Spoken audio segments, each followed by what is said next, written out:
할렐루야.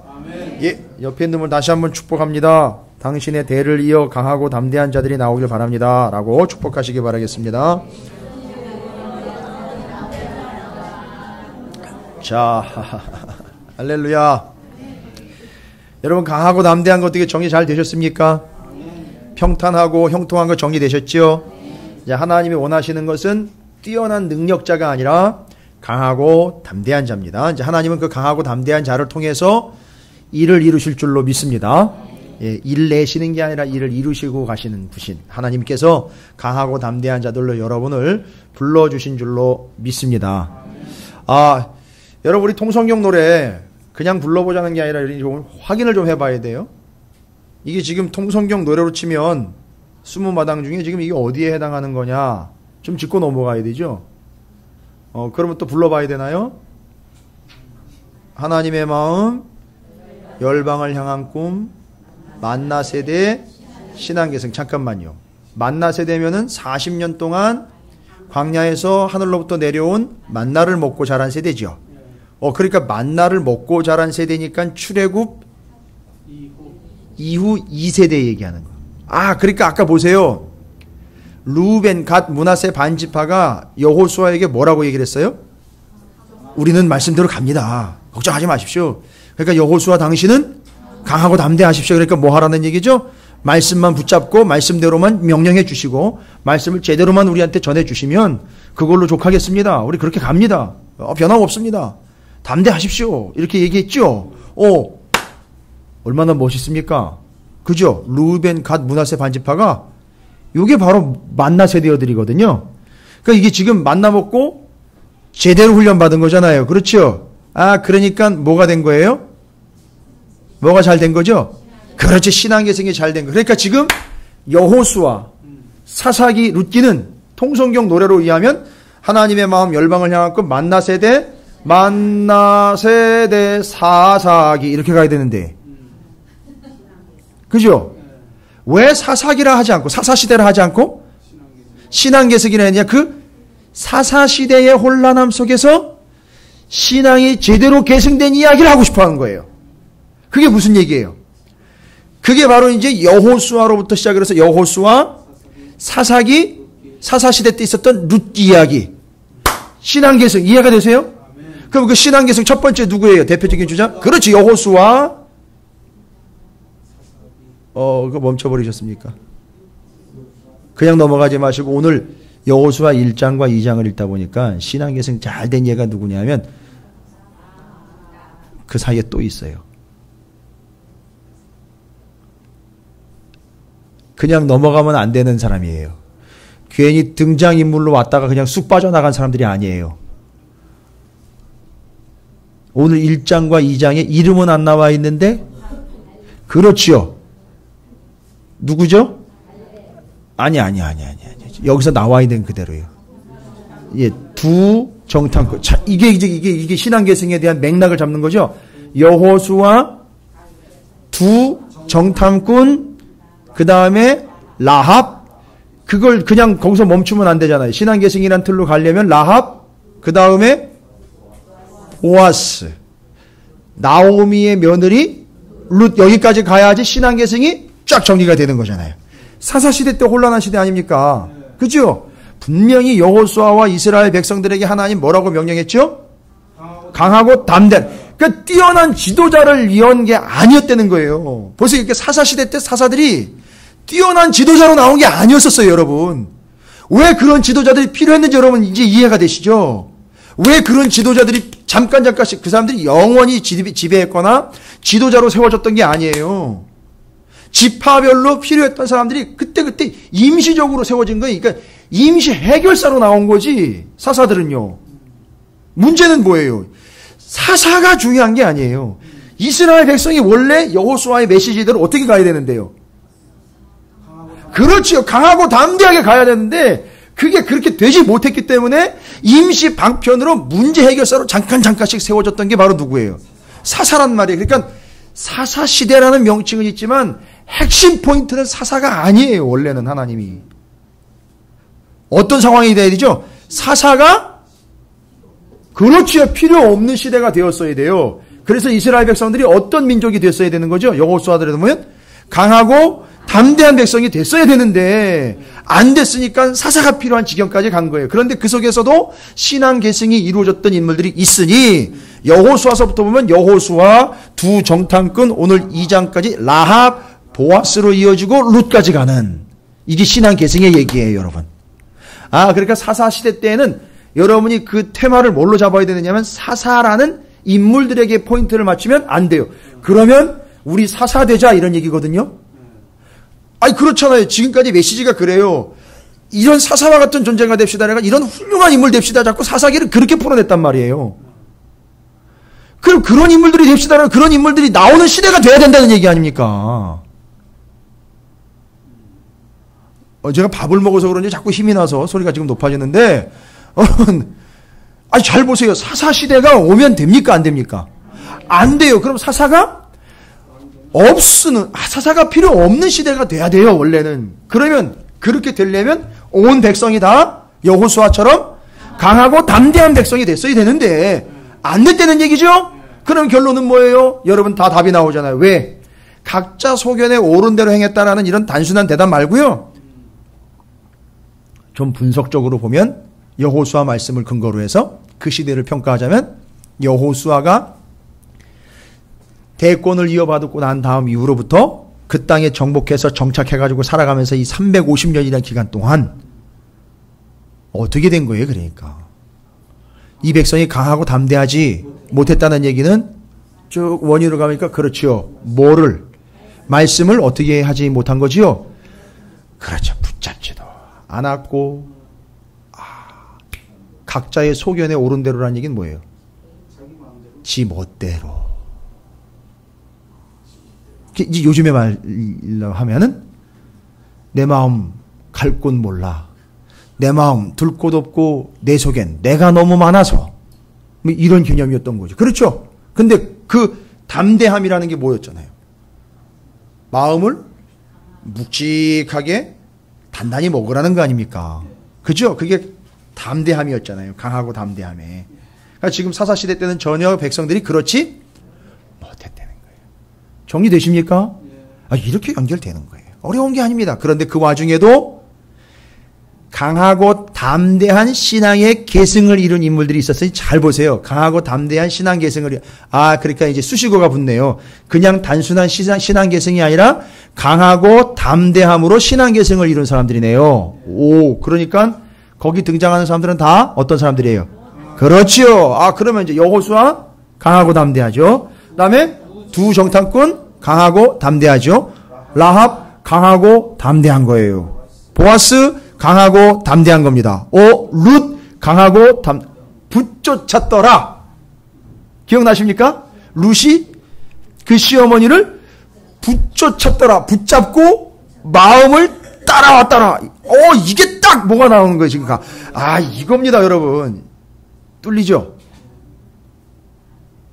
점심 때 소화 안 되신 분들 계셔요? 요거 딱 뚫려버리니까 그냥 소화가 되시죠? 자, 이겁니다. 이겁니다. 그러면 지금 오늘 우리가 붙잡아야 되는 사람들, 강하고 담대함으로 1장과 2장에 소개된 사람들이에요. 여호수아와 두 정탐꾼과 라합을 봐야 돼요.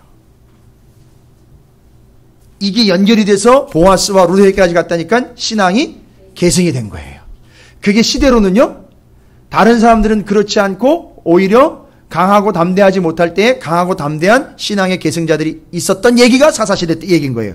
그러니까 사사 얘기하려고 하는 게 아니라 그 와중에도 신앙의 계승이 된 강하고 담대한 신앙 계승의 이야기를 하려고 하는 거예요. 왜요?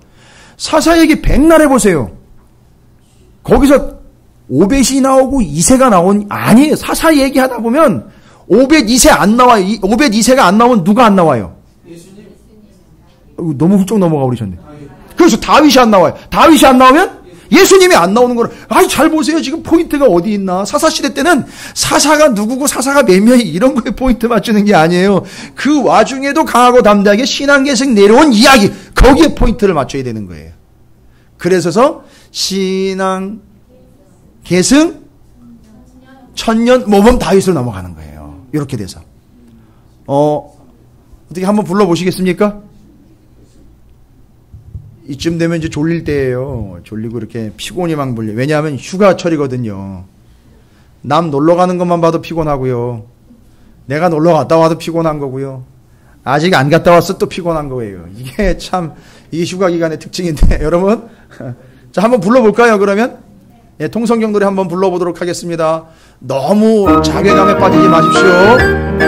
계속 우리는 할 거예요. 하나님의 마음 열방을 향한 꿈 천년 모범 마음과 지혜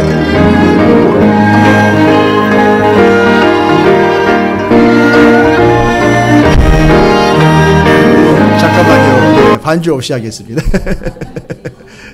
반주 없이 하겠습니다. 시작. 하나님의 마음 열방을 향한 꿈 만나 세대 신앙계 예술 천년 모범 마음과 지혜 사랑의 주 사명의 주 절망 앞에선 희망 징계 희망의 디딤도 재건 공동체 어떻게와 이렇게 사이 기쁨을 위한 탄생 한 영혼 사랑 용서를 향한 열정 영광과 평화로의 초대 열리는 제자시대 경계를 넘어선 복음의 확장 준비된 면류관 남겨진 부탁 선한 싸움을 위한 편지 미리 받은 승리의 노래 예 감사합니다. 그래서 만나 세대 이후에 사사시대가 아닌 신앙 계승은 여호수아에게 포인트가 맞춰졌고 라합, 보아스, 룻에게 포인트가 맞춰진 거예요. 여러분 이거 중요한 겁니다. 이거는 상식이지만 핵심이에요. 그래서 우리 성도들이 그리스도인들이 반드시 알고 계셔야 될 신앙 계승의 사사시대의 내용입니다. 자, 그런데 그들이 여호수아 때부터 보니까 단순한 믿음을 물려준 것이 아니라 그들 스스로가 강하고 담대했기 때문에 그것을 물려줄 수 있었던 거지요. 자, 그러면 오늘 1장과 2장에 소개가 되고 있는 강하고 담대한 이들. 여러분, 강하고 담대한 여호수아의 모습을 다시 한번 살펴볼게요. 우리가 아까 오전에는 그 본문에는 시간을 많이 할애를 못했는데, 여러분, 우리가 먼저 살펴본 이 앞선 본문에 여호수아의 강하고 담대한 모습, 출애굽기 33장 11절, 상당히 중요한 구절인데, 모세와 함께 회막에 들어갔던 여호수아의 모습을 아까 우리가 말씀으로 나눴는데, 출애굽기 33장 11절에 좀 우리가 살펴봐야 될 내용이 있어서 그걸 좀 다시 한번 살펴보고 두 정탐꾼 라합 이야기로 한번 넘어가 보도록 하겠습니다. 출애굽기 33장 11절이 아까 회막에 함께 들어갔던 그 이야기죠. 출애굽기 33장 11절입니다. 다 찾으셨나요? 예, 함께 읽도록 하겠습니다. 시작. 사람이 자기의 친구와 이야기함 같이 여호와께서는 모세와 대면하여 말씀하시며 모세는 진으로 돌아오나 눈의 아들 젊은 수종자 여호수아는 회막을 떠나지 아니하니라. 아멘. 그래서 요게 지금 앞선 본문에 이제 아말렉과의 전투에서 모세가 손들고 기도했던 것과 연결이 됐다 그랬죠. 그래서 그게 단순히 이기느냐 지느냐의 문제를 넘어서 여호수아에게는 승리냐 패배냐의 결과를 이야기하려고 하는 게 너 봤지? 어떻게 했는지, 어떨 때 어떻게 되었고 어떨 때 어떻게 되었는지 여호수아에게 성경 말씀을 기록을 해서 아예 귀에 들려 외우게끔 해주기 위해서 그 일이 있었던 거예요. 여러분, 하나님이 여호수아를 엄청 배려하고 생각하는 거죠. 지금 모세의 대를 이어서 진짜 지도자로 만들려기 위한다면 여호수아가 승승장구하게 해서 그에 합당한 자격론을 거론해야 되지 않겠습니까?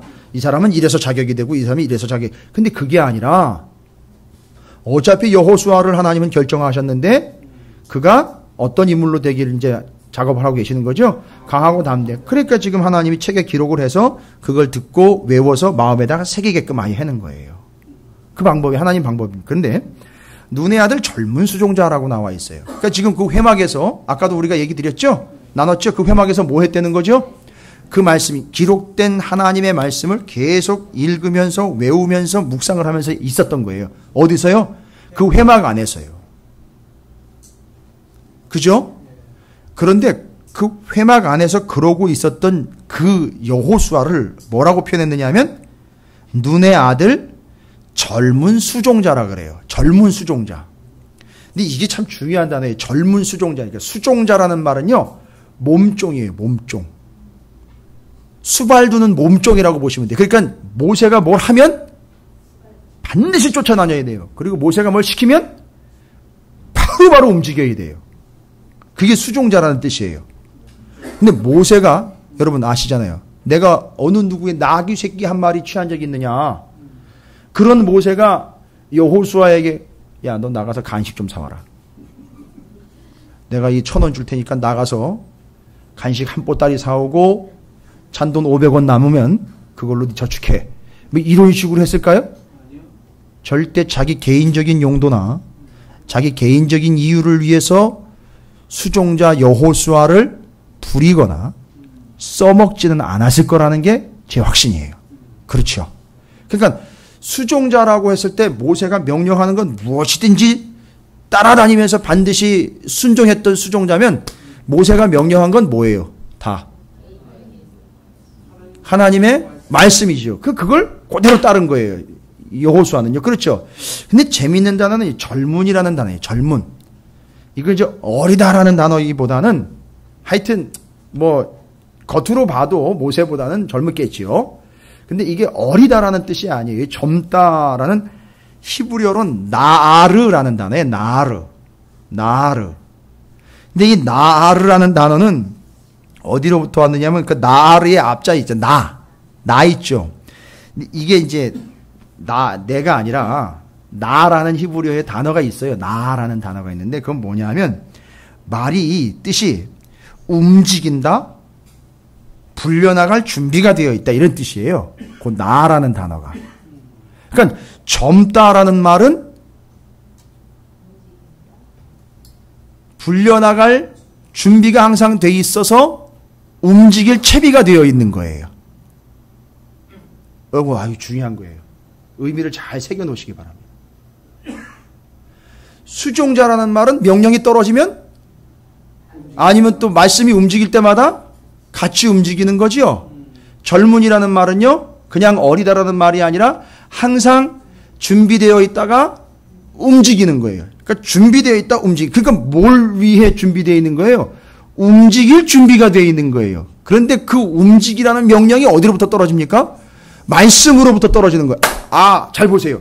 회막 안에서 여호수아가 어떤 모습이죠? 말씀을 펼쳐 읽고 계속 그걸 외우고 있죠. 외우고 있고 듣고 있고 또 입으로 또 암송을 하고 있을 뿐만 아니라 말씀을 묵상하고 있다가 말씀대로 움직여 이러면 어떻게 되는 거죠? 바로 그 말씀을 가지고 바로 움직이는 거예요. 이게 여호수아의 모습입니다. 이게 강하고 담대한 자의 모습이에요. 그건 요거 아까 제가 아침에 말씀을 안 드렸어요. 빼먹은 게 아니라 이 오후 시간에 말씀드리려고 제가 따로 설명을 보류를 해놓은 겁니다. 개념이 잡히십니까? 그러니까 회막에 들어가가지고 말씀을 펼쳐서 계속 묵상을 하며 외우면서 깊이 연구를 하고 있다가 말씀의 대로 떨어지면 명령이 떨어지면 바로 튀어가는 거예요. 이거 누구의 모습이랑 비슷한데? 기억나십니까?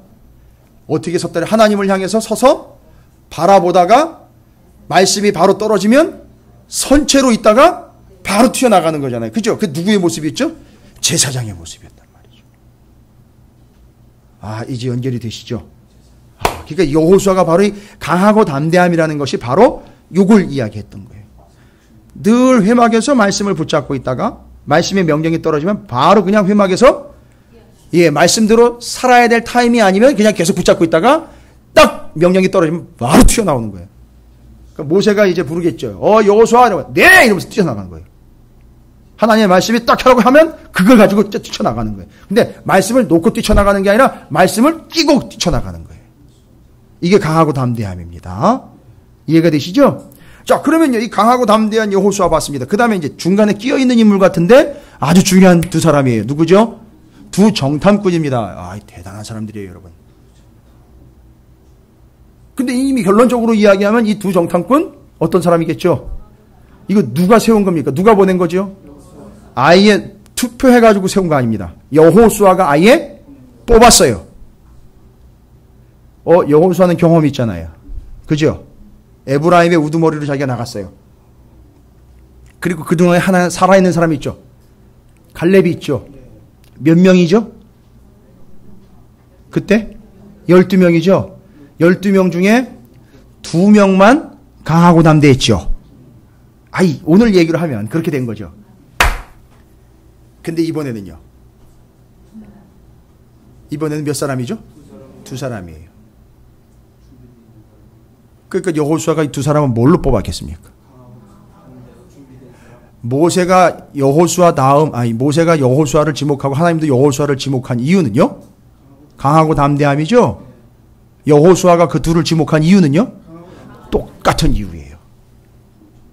그러니까 이 두 정탐꾼은 둘이 의견이 나눌 리도 없고 아예 강하고 담대함으로 가서 강하고 담대함으로 보고 강하고 담대함으로 와서 강하고 담대함으로 보고할 수 있는 사람, 아예 애시당초 강하고 담대한 사람들을 보낸 거예요.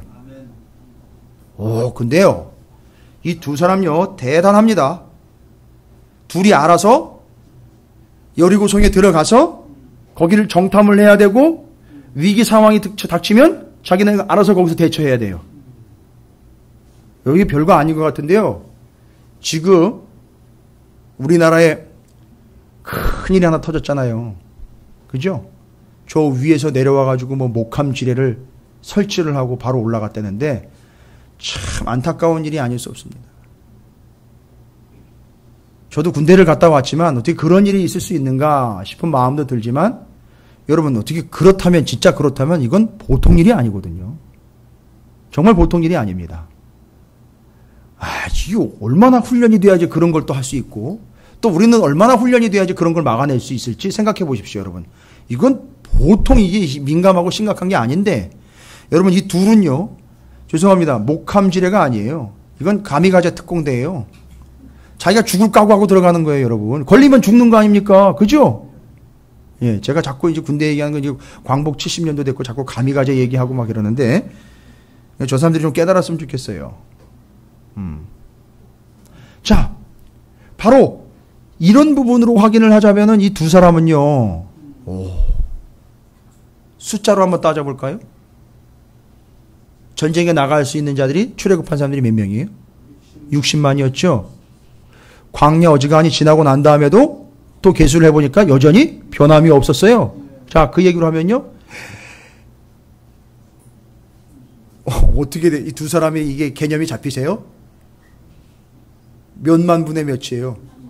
30만 분의 1이에요. 60만 중에 뽑힌 거예요, 이 둘은요. 그러네요.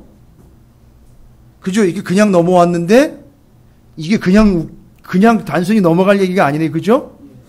그러니까 여호수아의 눈에 강하고 담대한 여호수아의 눈에 강하고 담대한 두 정탐꾼이 누굴까? 딱 둘이에요. 그냥 이상도 필요 없어. 딱 둘이에요. 마치 누구처럼요? 자기하고 갈렙처럼 딱 둘만 있으면 된다는 거예요. 근데 그렇게 완벽하게 둘로 그냥 갔다가 올 수 있는 사람들 누군가 봤더니만 바로 이 2사람들 이름이 안 적혀 있어요. 그죠? 이름 중요한 게 아니라는 거예요. 둘. 바로 뭐예요? 이름이 중요한 게 아니라 당신이 그 이 사람이 될 수 있다는 얘기예요. 우리가 바로 그 존재가 돼야 된다는 거예요. 근데 왜 이 사람들이 대담하냐면요. 우리는 그냥 대단하네. 큰일 했네. 이게 아니라 이 사람들이 왜 강하고 담대하냐 하면 용기 있게 적진으로 들어갔기 때문에 강하고 담대한 게 아니라 강하고 담대한 이유는 뭐예요, 여러분? 말씀이잖아요. 이 적진의 현장에서도 말씀을 적용한다니까요, 이 사람들이요. 목사님, 그게 뭔 얘기예요? 뒤에 가보면 누가 시킨 게 아닌데 여리고성에 들어가가지고 이 2사람이 누구를 만나죠? 라합을 만나요. 라합이 입술로 고백하고 마음으로 믿습니다. 입술로 고백하고 마음으로 믿죠? 그래서 그 사람이 라합이 어떤 존재인 거죠? 그렇죠. 제가 말씀드렸잖아요. 입술로 입에 말이 되게 하고 마음으로 실제로 그렇게 경험하고 그렇게 알게 되는 거. 그러니까 라합은 맞아요. 입술로 고백했고 마음으로 받아들였잖아요. 누구를요? 하나님을요. 그게 보시면 뭐 마음이 막 녹아내렸다 그러죠. 지금 다 입으로 고백하고 있죠. 하나님 그 전능자라는 거. 그죠? 이게 지금 입술과 마음으로 다 고백하고 지금 그거예요. 말씀이 아닌 하나님의 역사를 아예 다 성도들이 고백하면서 본인이 지금 강하고 담대한 존재가 되어 있는 거예요. 그 이방의 여인이 어떻게 그냥 강하고 담대. 근데 말씀을 그 사실로 하나님을 받아들이고 고백하고 여기서 믿은 거예요. 확인한 거죠. 그게 강하고 담대하게 된 거예요. 근데 그들을 만난 그 라합을 만난 두 정탐꾼 이야기를 보면 이 사람이 지금 강하고 담대히 구원받기에 합당한 거예요. 이 사람이요. 라합이요. 그죠? 그리고 제안을 하죠. 우리 좀 구해달라. 지금 하나님이 이제 완전 이거 쓸고 가면 끝날 텐데 우리 하나님 나를 좀 구해달라. 우리 좀 구해달라. 나 믿는다 이거 아니지? 지금 믿는 거죠. 그러니까 이 두 정탐꾼도요. 솔직히 말하면요. 정탐하러 간 게 아니라 라합 구하러 간 거예요. 결론적으로 보면은. 왜요? 라합을 구해야. 아니 그렇죠. 라합을 구해야 누가 나옵니까? 아이 너무 또 훌쩍 넘어가지 마시고 순서대로 가죠. 보아스 나오지요. 룻과의 관계 속에서 오벳, 이세, 다윗 이렇게 나오는 거 아닙니까? 다윗은 유다 지파의 우두머리예요. 유대인들의 이 정서상 보면. 그리고 여호수아는 에브라임 지파의 우두머리예요. 이게 유대인들의 정서상 그렇게 받아들이고 있어요. 아직까지도. 그 대단한 사람들인 거예요. 지금. 그러니까 이게 라합을 위해서 보낸 거나 마찬가지인 거예요. 어차피 여리고성은 점령될 거고요. 거기서요, 뭘 보는 겁니까, 여리고성에서? 여리고성에 있는 뭐, 전리품들 획득하려고 하는 거예요? 아니잖아요. 여리고성에 있는 라합 때문인 거예요. 갔습니다. 가가지고 제안을 하죠? 자, 12절입니다. 2장 12절입니다. 그러므로 이제 정하노니, 내가 너희를 선대하였습니다. 숨겨줬잖아요. 그죠? 옥상에다가 숨겨주고, 거기다 다, 이게 채워놨습니다. 그러니까 내가 너희를 선대하였는지, 너희도 내 아버지의 집을 선대하도록 여호와로 내게 맹세하고 내게 증표를 내라. 야, 이 아버지는 얼마나 기쁠까요? 딸 잘 둔 덕분에 아버지까지 구원받았는데, 그죠? 이 딸을 둬도 이런 딸을 둬야 되겠습니다. 제 딸이 저희 뒤에 있는데 그렇게 될 줄로 믿습니다. 자, 그런데 요청하는 게 있었어요. 내 아버지의 집을 선대하도록 여호와로 내게 맹세하고 내게 증표를 내라. 우리 구원받는다는 거, 우리 구원해 줄 거라는 증거를 좀 내놓으라는 거예요. 이거 황당한 거 아닙니까? 갑자기 적진에 들어갔는데 가가지고 이거 남의 동태 살피기도 지금 바쁜데 라합이요. 우리 살려달라는 거 아니에요. 그죠? 우리 구해달라는 거 아닙니까?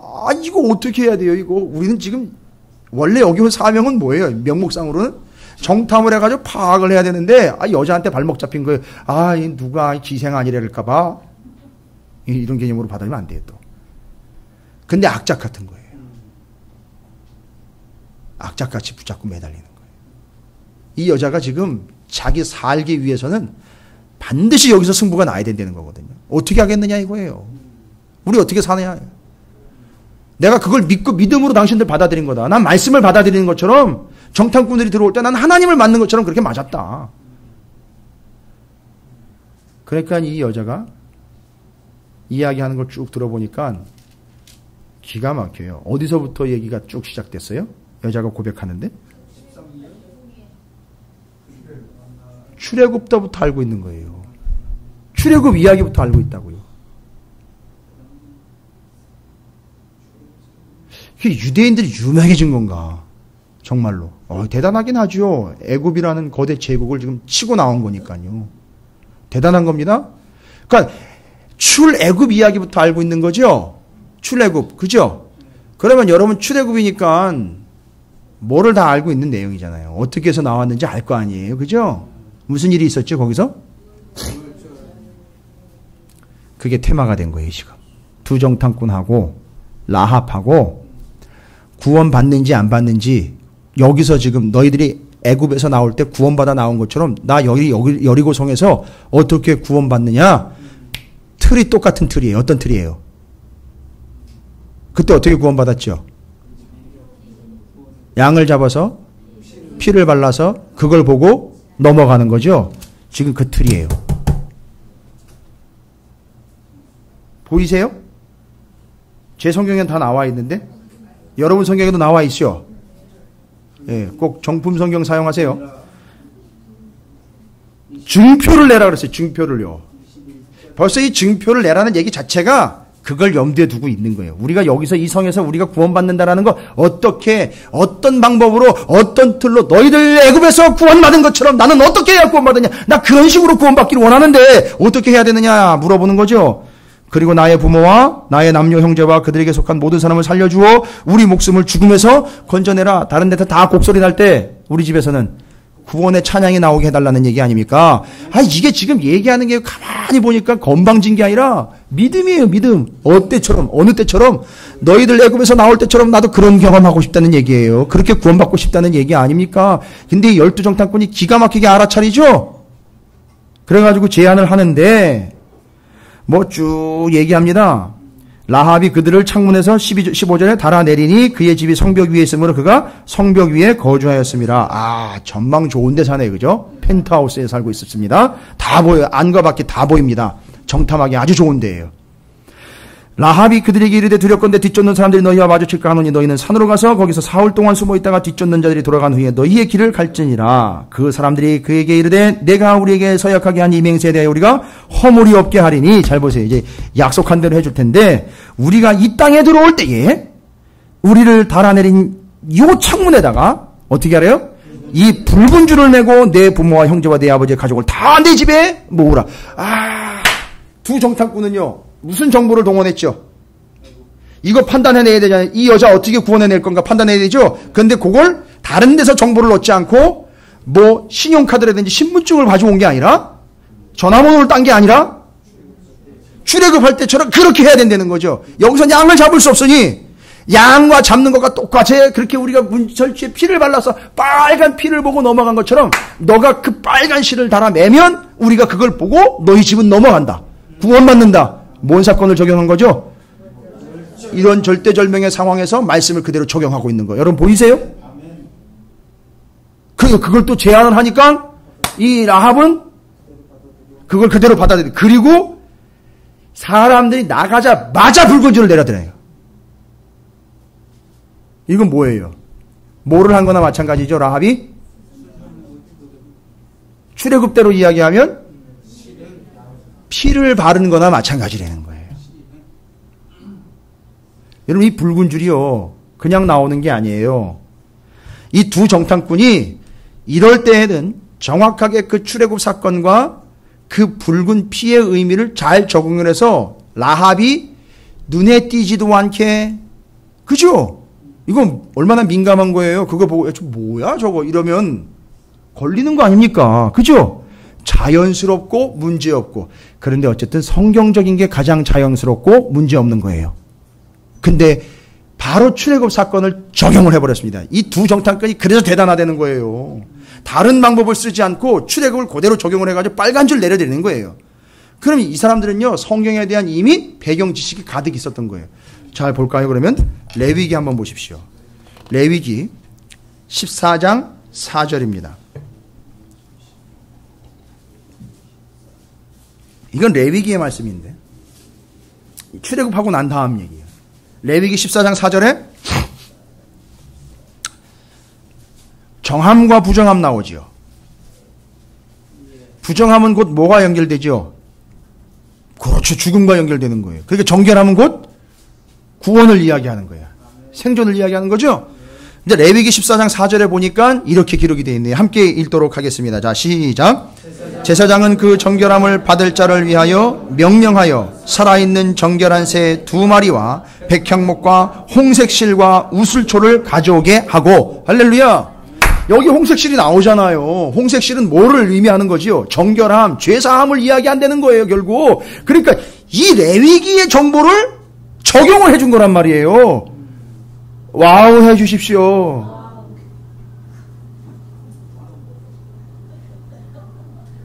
나 이 두 분 모셔가지고 부흥회 한번 하고 싶어요. 아니, 부흥회가 아니라 간증. 그때 상황을 좀 리얼하게 좀 그분들이 직접 육성으로 좀 전해줬으면 좋겠어요. 너무너무 은혜스러운 두 분이에요. 그러니까 여호수아가 어마어마한 안목으로 끄집어낸 거예요. 정말 강하고 담대한 사람. 그래서 제가 이 두 사람의 이름을 지어줬죠. 한 사람은 강함, 한 사람은 담대함. 야, 요렇게 또 커플이 돼버렸어요. 강하고 담대함으로. 강하고 담대한 커플 기억하십시오.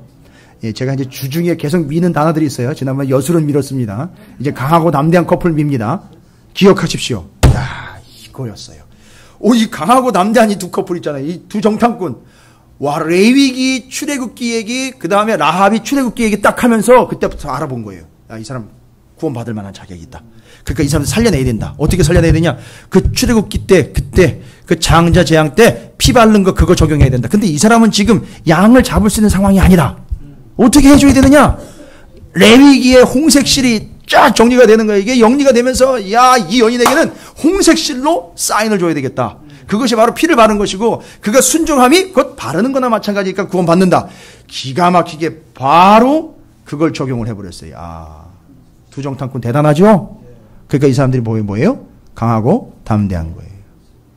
그 보세요. 비록 쫓기는 신세지만 이들이 가는 길에 평탄했지요. 그렇죠? 보십시오. 3일 있다가 물론 라합이 조언도 해줬지만 어떻게 됐어요? 잡히지 않고 잘 분별력 있게 통찰력을 가지고 돌아오게 됐죠. 강하고 담대함이. 평탄함과 형통함이. 할렐루야. 아멘. 아, 이해입니다.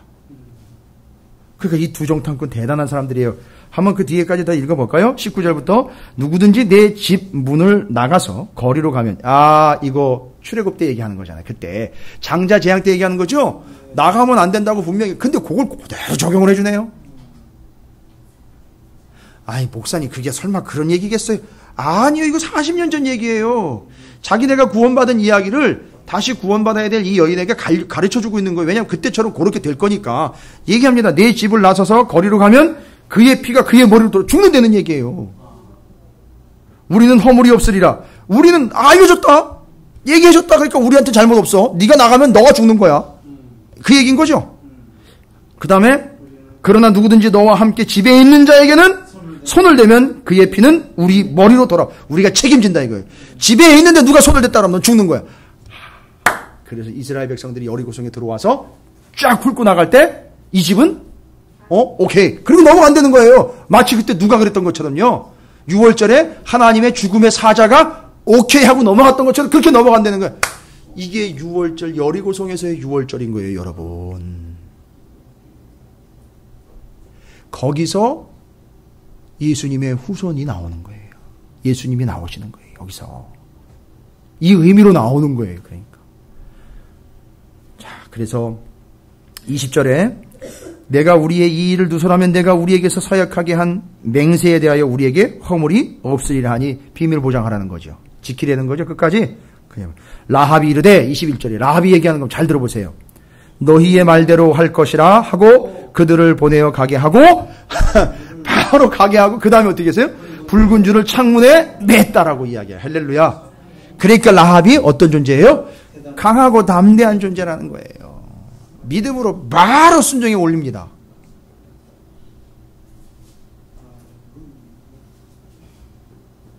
(22절부터) (24절까지는) 그 뒷얘기를 합니다. 그들이 가서 산에 이르러 뒤쫓는 자들이 돌아가기까지 사흘을 거기 머물매 뒤쫓는 자들이 그들을 길에서 두루 찾다가 찾지 못하니라. 그 두 사람이 돌이켜 산에서 내려와 강을 건너 눈의 아들 여호수아에게 나아가서 그들이 겪은 모든 일을 고하고 또 여호수아에게 이르되 진실로 여호와께서 그 온 땅을 우리 손에 주셨으므로 그 땅의 모든 주민이 우리 앞에서 간담이 녹도이다 하더라. 여러분 이거 누가 얘기한 거 그대로 옮기고 있잖아요. 예? 여기 저기 여리고성 들어갔다가 누가 얘기한 걸 그대로 옮겼죠? 라합이 얘기한 걸 그대로 옮겨줬죠? 그래서 지금 2장까지는요. 여호수아 두 정탐꾼 라합. 역사적으로 보면은요. 여호수아 1, 2장이 앞으로는 어디까지 연결이 돼야 되죠? 그 전에 있었던 일로 가자면 라합과 두 정탐꾼 얘기 속에서 우리가 살펴봤잖아요. 뭐를 다시 회상을 했죠? 출애굽 때 6월절 사건 나왔죠? 그 다음에 라합이라는 인물이 딱 등장을 해버렸네요. 그러니까 지금 우리는 어디까지 또 넓게 봐야 되는 거죠? 예수 그리스도 때까지 말고 구약 안에서 보자면 다윗까지 가는데 바로 그 직전에 보아스, 룻기까지 가야 된다는 얘기예요. 이게 이렇게 스펙트럼으로 쫙 펼쳐져 있는 겁니다, 여러분. 그러니까 지금 거기까지 바로 그 사사시대의 그 만렵까지 사무엘에게 이르기까지 바로 어떤 주제가 지금 연결이 되고 있느냐면 여호수아로부터 진행된 신앙의 계승이에요. 그러니까 사무엘을 신앙의 계승의 관점으로 보면 그 엄마 아버지가 애를 못 갖다가 애가 태어났는데 어떻게 해버렸어요? 태어났는데 그를 사무엘을 선지자 엘리에게 갖다 아예 성막에다 갖다 그냥 맡겨버린 거예요. 여러분 이거 뭐예요? 직무유기입니까? 엄마 아버지가 똑바로 못 기를 바에는 아예 제사장한테 맡겨서 똑바로 키우자. 그래서 사무엘이요, 정작 한 40여 년의 시간을요, 이스라엘에 적들의 침략도 없이, 이 이스라엘 백성들 사이에서 분쟁도 없이 신앙적인 회복과 말씀의 회복을 이루었던 미스바 세대를 탄생을 시켜요. 요건 만나 세대와 좀 다른 세대인데 미스바 세대가 탄생이 됩니다. 그게 사무엘이 한 일이에요. 이때 어느 외국도 쳐들어올 생각을 못합니다. 왜요? 이스라엘의 12지파가요 아주 든든하게 서로 잘 짜여져 있었기 때문에 침략할 생각을 못한 거예요. 다윗이 왜 무서웠는지 여러분 아시죠? 다윗이 두로왕 히람이라는 주변 나라들이 설설 기인 이유가 뭐냐 하면 이 12지파인데 12지파 각각인데요. 잘못하면 오합지졸 되는데 이 12지파를요 어떻게 해버린 거예요? 하나로 통일시켜버린 거예요. 무서운 권력인 거예요, 이게. 그게 무섭고 두렵고 떨리는 거예요. 이방 사람들이 그걸 절대 못 건드린 겁니다. 그러니까 다윗이 대단한 인물이긴 해요. 여기까지 갑니다. 이렇게 내다보는 거예요. 그러니까 오늘 여호수아 1장과 2장의 테마는 바로 그겁니다. 강하고 담대함으로 무엇을 이뤄냈죠? 신앙의 계승을 이뤄낸 거예요. 거기에 등장하는 인물이 모세로부터 만약에 한다면 모세, 여호수아, 두 정탐꾼, 라합, 보아스, 룻, 오벳 2세, 다윗에게까지 가는 것. 그리고 예수 그리스도께까지 넘어가는 것. 그러니까 이 강하고 담대함이 결국 뭐를 이루어냈죠? 하나님의 뜻, 말씀을 이루어 냈다는 거예요. 할렐루야. 아멘. 와, 이건 정말 대단한 겁니다. 여러분 오늘 이 여호수아 1장과 2장을 통해서 전체 여호수아서와 사사시대에 대한 전체의 틀을 여러분이 이제 한 번에 쭉 살펴보신 거예요. 이제 이렇게 갑니다.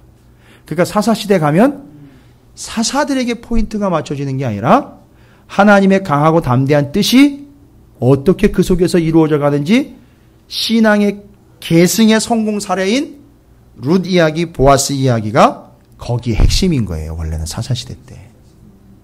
사사들이 주인공이 아니에요. 사사가 필요 없는 시대가 원래 목적이에요. 사사들이 등장했다는 얘기는 이미 혼란스러워진 상황이 왔다는 거예요. 이해가 되시죠? 하나님은 사사를 목적으로 한 게 여러분을 사사로 키우려고 이 땅 가운데 보내신 게 아니에요. 다시 한번 말씀드리면 결론은 여호수아처럼 어떤 인물로 만들려고 한다는 거죠. 강하고 담대한 민족을 만들려고 하는 거죠. 강하고 담대한 자를 만드는 게 하나님의 목적입니다. 그리고 그들의 삶은 두 가지로 또 나오죠. 결론이요. 강하고 담대한 결과 평탄함과 형통함으로 정리가 됐었어요. 그게 바로 관통과 분별력이라고 했잖아요. 추진력과 분별력이라고 했어요. 그래서 여러분 이 분별력과 추진력을 제대로 갖추고 있는 사람들은 거의 대부분이 하나님 믿는 사람들이에요. 그래서 큰 일을 이루어내요. 이건 하나님이 주시지 않으면 안 되기 때문에 그렇게 되는 사람들이 바로 믿는 자들이라는 결론이 나와요. 바로 하나님께서는 이렇게 우리에게 하나님의 강하고 담대한 백성으로 세워지기를 원하여 하나님의 나라가 그들을 통해 이루어져 가는 것을 원하시는 겁니다. 이거는 구약의 개념이 아니라 신약이 됐던 시대가 얼마나 흘러가든지 상관없이 하나님은 강하고 담대한 백성으로 그리스도인들을 키워가기를 원한다는 얘기입니다. 센 그리스도인이나 부자 그리스도인을 만드는 것이 아니라 강하고 담대한 그리스도인들을 만드는 것이 하나님의 뜻이라는 사실을 잊지 마십시오. 또한 여러분을 부자 만들고 여러분을 권력자로 만들고 여러분을 세상의 가장 높은 곳에 세우는 저 고지 위에 세우기를 원하시는 것이 아니라 여러분의 삶을 평탄하고 형통하게 하시기를 원한다는 사실 잊지 마시기를 주님의 이름으로 축원을 드립니다. 그래서 그 강하고 담대함이 말씀으로부터 왔다는 걸 두 정탐꾼과 라합의 고백을 통해서 우리는 확인합니다. 그리고 그는 구원을 받았고요. 한 사람은요, 한 가문을 구원해내어 예수 그리스도께서 태어날 수 있는 그 족보를 유지시켜주는 두 정탐꾼. 바로 그들의 이야기는 레위기의 말씀과 하나님의 말씀들을 다 정리할 수 있는 그 강하고 담대함이 이미 그들에게 있었기에 말씀을 정확하게 적용을 해서 홍색실이라고 아예 지목을 해서 늘어뜨리라고 얘기까지 했어요. 만약에 누군가가 여러분에 와가지고 내가 어떻게 구원을 받겠습니까? 이 상황에서 한다면 여러분 여기 두 정탐꾼처럼 답을 줘야 될 거 아닙니까? 뭐라고 답을 하시겠습니까? 예? 정말 간절하고 애절하게 물어볼 거예요. 나는 어떻게 구원받습니까? 그러면 나는 어떻게 구원을 받아야 됩니까? 나는 어떻게 구원을 받을 수 있습니까? 라고 라합처럼 물어본다면요, 여러분 어떻게 대답을 하셔야 됩니까? 제 생각에는요. 벌써 이러면 얘기 끝난 거예요. 제 생각에는요. 일반적으로는요. 사회적으로는요. 이런 얘기하면 벌써 끝난 거예요, 얘기는. 정탐꾼 보십시오. 뭐라고 얘기했다고요? 창문에다가 붉은 줄을 내려라. 와, 어떻게 이런 대답을 해줄 수 있었을까요? 이 두 정탐꾼이요. 이 사람들은 따라서 만나 세대로서 어려서부터 그 말씀을 계속 여호수아처럼 붙잡고 있었고요. 외우고 있고요. 알고 있고요. 믿고 있는 거예요. 그러니까 그걸 그대로 탁 던져주는 거죠. 여러분이 그런 존재가 되시기를 주님의 이름으로 축원을 드립니다. 이제부터 전도가 시작돼요. 이 타이밍부터 전도가 시작된다고요. 이게 안 돼 있으면은요. 그냥 커피나 한 잔 받아 먹고 전도지나 받고 마는 거예요. 그러나 이게 돼 있으면요. 어떻게 된다고? 나는 도대체 어떻게 해야 구원을 받습니까? 라고 분명히 여러분 관계 속에 있는 모든 사람들이 여러분에게 물어볼 거라는 얘기예요. 그럼 그때 그 순간 이야기부터 시작을 해서 바로 이 라합의 이야기와 정탐꾼 이야기들을 아주 재미있게 여러분이 건네주고 전해주신다면 여러분께서는 그 말씀을 통해서 구원을 이뤄낼 수 있는 강하고 담대한 자들 바로 구원의 통로, 축복의 통로가 되게 될 줄로 믿습니다. 그러니까 일단 급선무는 뭐예요? 사람 보내주십시오 이 개념이 아닌 거예요. 지금 그 상황이 아닌 거예요. 먼저는 뭐가 돼야 되죠? 두 정탐꾼처럼 말씀에 대해서 강하고 담대한 민족이 돼야 되는 거예요. 여러분 이 소망을 잃지 마시기 바랍니다. 자, 옆에 있는 분 축복합니다. 강하고 담대해집시다.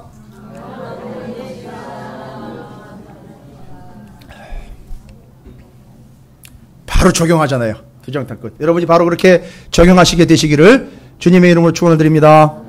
자, 오늘 말씀 정리합니다. 하나님께서 여러분을 바로 그 두 정탐꾼처럼 라합처럼 여호수아처럼 그 강하고 담대함으로 세워주실 줄로 믿습니다. 여러분이 그 말씀만 붙잡고 가신다면요. 정답입니다. 여러분을 제가 그냥 격려 차원에서 드리는 얘기가 아니에요. 강하고 담대하시기를 다시 한번 주님의 이름으로 축원을 드립니다. 제가 여러분에게 강하고 담대하십시오 하면 여러분도 저한테 목사님도 강하고 담대하십시오라고 서로 화답하면서 결단의 시간으로 가겠습니다. 여러분 모두가 다 강하고 담대하시기 바랍니다. 아멘.